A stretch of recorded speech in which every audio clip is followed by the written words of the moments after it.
peu près 3 semaines à 1 mois après le micro-greffage, on voit que le méristème commence à reformer une petite plante.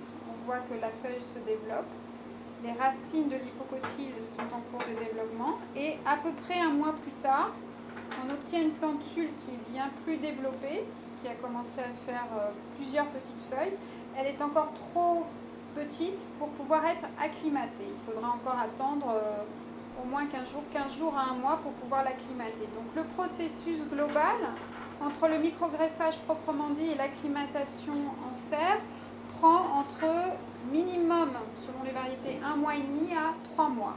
C'est un processus qui peut sembler long, mais qui est beaucoup plus court que les autres processus qui sont globalement utilisés, qui nécessitent des repiquages successifs de méristème. Donc, quand les plantules sont suffisamment développées au stade in vitro, c'est-à-dire qu'on a assez de feuilles et assez de racines, elles vont passer sur l'étape d'acclimatation. L'acclimatation se fait dans ce type de mini-serre qui permet, comme son nom l'indique, d'acclimater progressivement ces petites plantes à un taux d'hygrométrie plus faible.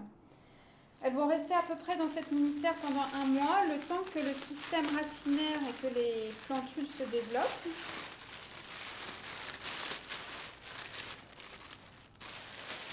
Alors, là, donc, ces plantules ont été installées dans cette mini-serre il y a à peu près 3 semaines. Si on veut voir, donc elles ont été sorties de la gélose et le système, donc le bas de la plantule, a été mis dans ces petits godets de tourbe, le temps que le système racinaire se développe bien et que les feuilles aussi continuent de pousser.